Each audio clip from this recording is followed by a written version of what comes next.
Hey guys, welcome to the show. Today's guest is Sergeant Major Stephanie Alcaro, who's the Army's senior enlisted public affairs advisor and a 5-year veteran military journalist and thought leader on talent management, culture, and resilience.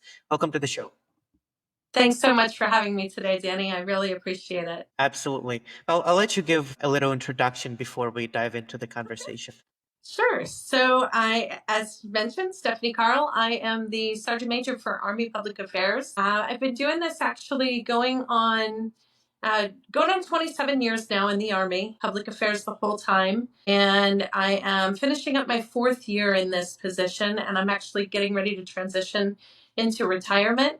I joined the Army as a journalist, knowing I wanted to be a writer. I wanted to be a combat correspondent. I have loved every minute of what that's offered. Of course, there's challenges, but it also introduced me to my second love, which is talent management and aligning the right people with the right jobs at the right times. And so that's actually what I'm looking to pursue in the next stage of my life. Yeah, well, sounds good. Good luck with your transition. I know it's not an easy process, but from what I've heard from different veterans who are either transitioning or have transitioned or like you are about to go through this phase, everyone goes through it differently. Some people they adapt very quick, others need time, but I'm sure it's gonna be fine for you because you already have a passion that you want to realize after you retire. So I didn't have a chance to ask Colonel Upton this, but I'm curious to learn about public affairs and what's its goal in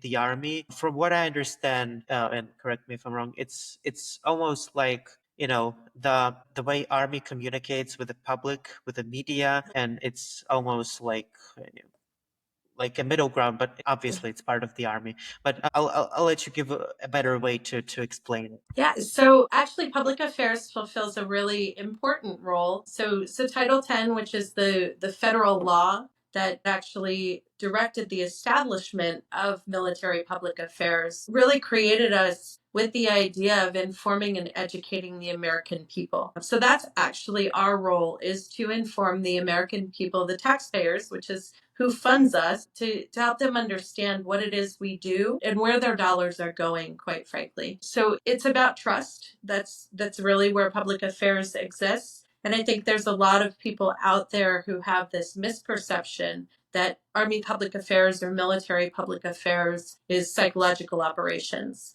Um, the reality is, while there are a lot of commonalities in the technical proficiencies that are aligned with public affairs and psychological operations, in the sense that we all have people who do photography, people who do graphic design, right? Those skill sets. What we do with those skill sets is different. And so our audience is the American people, and we are not allowed legally to lie to the American people. We're not allowed legally to influence the American people. We strictly serve as an educate and inform tool for the American people. So it's targeted solely towards the American people. It's not broadcasted across the world. So that's actually a really interesting thing, and I think technology plays a part in that too. So we do have secondary audiences, right? We have secondary and tertiary audiences. Our primary audience is intended to be the American people, as well as our internal audience, so our soldiers, our family members, our civilians, our veteran population. But especially in light of the technology today, I think it would be unrealistic to expect that it wouldn't reach a global audience. So in the past, certainly your likelihood of reaching a global audience was much less than it is today. But now that we have social media, we have streaming video, even the Armed Forces Network, which is intended to inform our military audiences on installations overseas, their radio, their television can be picked up in communities outside of the military installation. I actually got a really interesting email last year forwarded to me from our team in Europe who got a note from a gentleman who lived in Finland that, just with the way the weather was, that particular day, he was able to hear their broadcast from a different location. I want to say they were broadcasting out of Poland, and he just happened to be able to pick it up on his transmitter in Finland. Yeah, so this is not any kind of classified information. It's more like, No, what goes to the public. right. Yeah, and that's Mm. that's really the intent for us. It's to inform and educate. We are really there. Everything that we do focuses on maintaining operational security. So we are not going to put anything out into the public space that we know could compromise the mission or could compromise our soldiers' safety and the safety of our families. Makes sense. So you mentioned your journey from journalism to public affairs to talent Yeah. management. So could you give me a better idea of what you do in public affairs? Do you do talent management inside of the I do. organization, or? I do. It's really exciting the role that I fill in my current position. Obviously, it's got a very broad scope of responsibilities, but one of the most important things that I do is manage the assignments for our most senior NCOs. So our sergeants major, I help inform where they're going to be stationed. And so in doing that, it's really looking at what's their past experience, what are the needs of the organizations that they're going to? What skill sets do they bring that that organization has a need for at the time? And then also trying to align, what do their families need? Where are they at in their career and in their personal lives? To try to get all of that aligned together. And I think when you're able to do that, that's when you are able to put a soldier in a space where they can perform to the best of their ability. They're going to show up every day knowing that they've got everything in place to give them the best support they need so they can focus on the mission, and knowing that they have the skill sets needed to be able to perform that mission. And I think my passion for this really started to develop during my time as the talent advisor for our career field. So our career field is Career Management Field 46. That career field encompasses the 46 Sierra, which is our mass communication specialist, the 46 Victor, that's our visual information specialist. They also have graphic arts in as part of their specialty. Our 46 Tangos are our engineers. They're the ones that do really the maintenance and the repair and the setup for our studios, maintenance of our studios. And then we have our senior NCOs from both of those contingents, the VI Public Affairs contingent. So that is our 46 Yankees, our visual information senior non-commissioned officers, and then our 46 Zulus, our senior public affairs mass communications non-commissioned officers. And so the talent advisor is responsible for that entire population with the ranks of private all the way up through master sergeant. And they're looking at what positions are out there that need to be filled, and then they're helping inform and educate those soldiers on what options do they have for their assignments. And if they're looking for certain goals, what assignments are going to help them achieve those goals? Looking at their background and saying, okay, you've met these things that can help you get promoted to the next rank, but this might be something that's lacking. And here's an assignment that can help you achieve that. And you said that when you just joined the army, you were a journalist, and Right. I had a chance to learn a little bit about your story. How does that work? Can you enlist in the army as a journalist, or you have Right. to be assigned that? How does that Yeah. process work? So the Army is actually the only one of the services that 100% of the time guarantees you in writing your job in the Army before you sign a contract. So for me, I'll give you a little bit of my background. I love writing. I've always loved writing. I was not even in school yet when I started to read, and I was in first grade and I got a typewriter for Christmas one year. And I was just fascinated, and I started writing. And in fourth grade, I was on the school newspaper. I actually wrote an article about the Berlin Wall being torn down. And then in high school, I did television productions, and every morning we put on a news broadcast for the school. So then I had watched Desert Storm. I was in middle school when Desert Storm was going on, and that was the first war that was broadcast 24/7. And I was absolutely fascinated by it. And so that was when I decided I want to be a combat correspondent. And so, thinking about it very pragmatically, I said, well, how do you become a combat correspondent?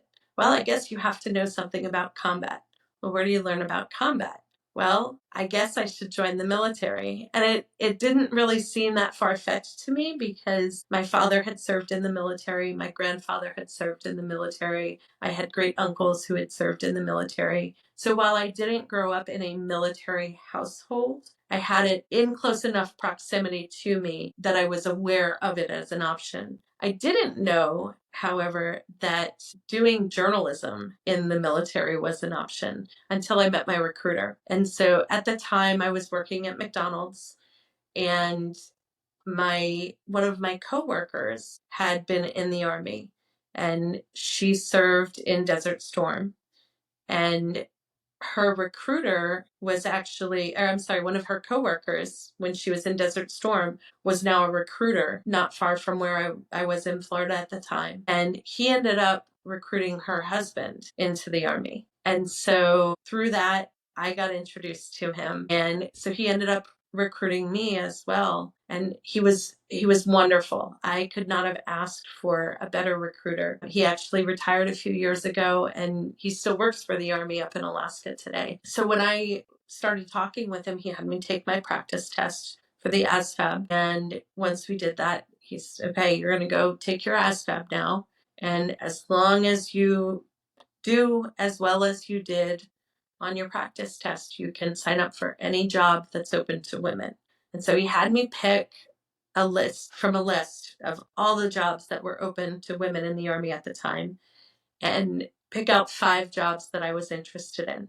Ironically, almost all of those jobs fall within the same category. So it was, at the time, it was print journalist, broadcast journalist, graphic artist, and combat documentation production specialist. And my 5th one that was kind of an offshoot, but not really, was psychological operations. And so he told me when I went into contract, he said, they're going to try to get you to sign a contract for the jobs they need filled. He said, so if you really want one of these 5 jobs, you have to be firm in that.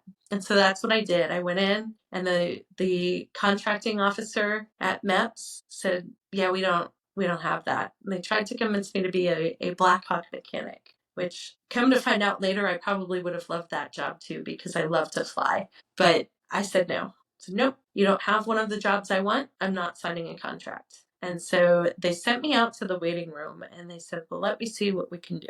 And 4 hours later, they called me back in, and they had gotten me a seat for training as a print journalist. So at the time, we didn't have 46 Sierras. We had 46 Quebec and 46 Romeo. So the 46 Quebec was the print journalist, and the 46 Romeo was the broadcast journalist. And I didn't care which of the 5 jobs I got. I just knew one of those 5 jobs was what I wanted to do in the Army, because I knew what I wanted my trajectory to be toward the future. And I have not regretted that decision a single day since. Oh, that's a very nice story. I'm glad that it worked out, and it seems like Yeah, the recruiter played a very important role in it that. did. Great. So once you signed the contract and joined the army, say as a journalist or as some other specialty job, you still go through the same process as Oh, yeah. a normal soldier. You have to do the training and everything else, just Yeah. like everyone else. Absolutely. So I went to basic training first. I had friends back home who were making bets on whether I would make it through. I couldn't do a single push up when I joined the Army. I weighed barely 100 pounds soaking wet when I first signed my contract. So I had to gain some weight actually to ship to basic training. And I made it through basic training. I gained 20 pounds while I was there. I needed that 20 pounds. And after that, I went to Fort Meade, Maryland. And that's where the Defense Information School is. So that's where all of the services do the training for their public affairs specialties. and there's some really famous people. If anyone who's ever seen the movie Good Morning Vietnam, Adrian Cronauer, who was the DJ in Good Morning Vietnam, he is actually a real person. That movie is based on his life. When I was an instructor back at the schoolhouse, he actually used to come and speak at graduations. Pat Sajak, the former host of Wheel of Fortune, he's a graduate of that school.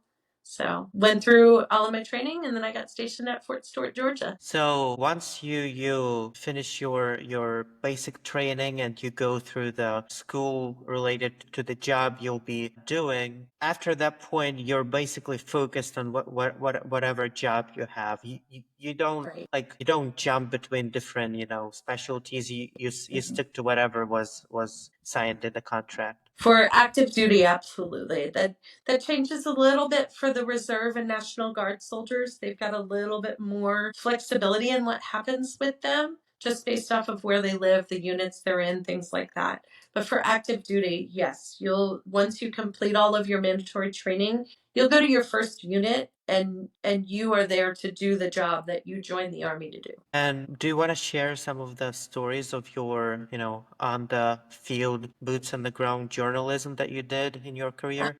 Man, there's so many great stories. I think the best part of my job is really, I think it's probably similar for you, right? As a podcast host, you get to meet people. And I firmly believe that everyone out there has their own unique story. And I have met so many amazing people. So I think one of my most memorable stories I got to write was about this gentleman who was a prisoner of war for 9 months during World War II. And when he finally escaped captivity, the American unit that they found, he and his battle buddy who escaped with him, the American unit didn't believe that they were Americans because they were wearing German uniforms at the time, which is what the Nazis put their prisoners of war in. His story was just so heart-wrenching, and I couldn't imagine going through what he had endured. And so to be able to sit with him, it was a 4-hour interview, and sitting with him and sitting with his wife and hearing his story and him being willing to share that with me, share things with me that he had never shared with his wife before, because we had that common bond as soldiers. That changed me. Then I had to cover funerals from soldiers who were killed in Operation Anaconda. And that was my first time where it really registered with me. And I had already done one deployment by that time. I was actually deployed to Kuwait when September 11th happened. And so coming home from Kuwait after 9/11, that was a whole different environment. Our country had completely changed virtually overnight after the attacks. And I remember getting tasked to go cover these funerals of these Rangers. And it was the first time it actually registered with me that I had joined a peacetime army and we were now a nation at war. And my goal of becoming a combat correspondent, that had changed now. The goal hadn't changed, but I was no longer in the army working toward building the competencies that I needed to someday be a combat correspondent. I suddenly was in that role. So 2004, I did my first deployment to Afghanistan. And I remember going into Daewoo. We were some of the first conventional forces in that part of Afghanistan since the war had started. And I just remember as we were going in, we were flying in on Chinooks. And I remember the fear that I had at that point in time and not knowing what we were going to find when we got there. We were going in for a specific target. And as public affairs soldiers, we go out, we maneuver with the infantry units that we're out with because we're taking up one of their seats, right? They have to put us in their truck. So that means we have to have the ability to maneuver with them to do the things that they might need us to do if we come under attack. I lost some friends during that deployment and after that deployment. And so each time it changes you a little bit and you start to pull that thread to growing into who you're going to become down the road. And so fast forward, I come home from Afghanistan the first time, and I had the opportunity to go instruct at Fort Meade at our Defense Information School. I was going to take my experience and use that to teach the next generation of service members coming behind me. And that was such an awesome, awesome opportunity. The having the chance to shape someone's future like that. And my hat's off to all of the teachers out there. I did it for 3 years with adults, and I couldn't imagine what it would be like to do that day in, day out for 40 years in the public sector with kids where they're all coming from a different background, and you don't get to separate them from that because they're not old enough to understand that. So kudos to all the teachers out there.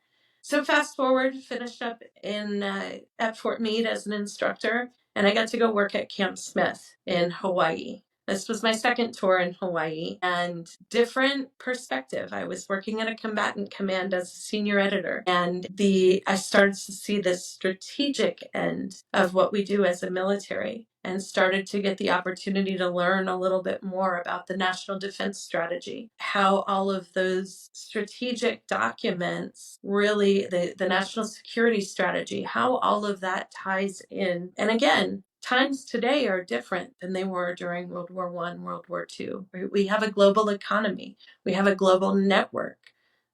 Everything is so interconnected. And so seeing how all of that dynamic plays out on a global platform, it was just really eye-opening for me. During that tour, one of my best friends died. That was probably the closest loss I experienced really in throughout most of my career. I would say that was probably one of the losses that affected me the most. And I talk about that because those are the things that as my career has progressed, I mentioned the people, right? It's the people we meet. So I went back to Afghanistan 2 more times, and each time changed me a little bit more because I met more people. I built more relationships. And what I learned is I no longer had this drive to be a combat correspondent. Somewhere in there, the relationships that I built, the friendships that I built, those became more important to me. And it was that idea of preserving the relationships. And when you look at what journalism has kind of, I would almost say, devolved into in a lot of areas, it's more about what's going to draw the readers, the viewers, the audiences, because that's what sells advertising, right? That's what gets you the income to be able to sustain the platforms. And so for me, somewhere in that time, I found that my drive changed, my motivation changed, and what I really wanted to do and wanted to represent was no longer what I used to think it was. And I think that's a natural part of life. I think most of us, we might have something we're passionate about, but over time, life changes us and it helps us to see different perspectives. And if we're lucky, and if we're really focused on it, and if we're not afraid to take a step back and do some self assessment, we can allow that trajectory to change from what we thought it should be. Yeah, yeah. Well, it's a very beautiful story, and I appreciate you sharing that, including the very emotional parts of that. And I totally agree that even though you can have this, perfect alignment like you did with your job where you wanted to be a combat correspondent when you were a teenager, and then you actually became that, but then it evolved and you allowed yourself to follow what your heart says, even if it changes, if it doesn't, if it isn't what it used to be. What's your Yeah, we're close to running out of time, but the final question from me would be to you: what is the biggest lesson or one takeaway from your career in the U.S. Army? The biggest takeaway for me is I think there's two, right? And I'll give one from a soldier perspective, but I think it's relevant in life. And that is you don't do things for recognition. You don't do things for what can come of them for you. If you do it because it's right, and if you strive to do what's right for the people around you for the right reasons, all those other things will fall into place in due time. And the second thing I would say is is really being open to growth, a growth mindset, being open to changing perspectives, being open to the idea that what you experience in life is going to inevitably change you for the better if you allow it to. But if you fight against that change, you're never going to become who you're meant to be. And I think there's a lot of correlations to nature in that, right? If you look at a river, and how a river flows, or you look at a rock face, it is what it is to start with, but then over time it changes. And I would argue that it typically becomes more beautiful over time. And I think we all have that within ourselves. We have to be open to it. There was a really long time where I fought against who the adversity I had faced was changing me to become. And what I know today is that I'm a better person because of those adverse experiences I've had, because I finally allowed myself to embrace them. Yeah, that's again a very beautiful way to put it, and I totally agree with all of what you said. Because I also saw the same things in my, I'm just 23 years old. I haven't seen a lot, but I did see some things that resonate with what you said. Well, thank you for coming to the show today, for sharing your story. Definitely very engaging, interesting, and wish you luck and success and everything that you need for your future transition. And thank you for coming. Thank you for your service. It was a very great episode. Well, thank you so much, Danny. And I would love to throw some food for thought to you. Age is merely a number. It's nothing to life experience. So don't sell yourself short either. And I really hope what I've shared today can help someone else change their perspective. So thanks for giving me the opportunity. Absolutely. Thank you.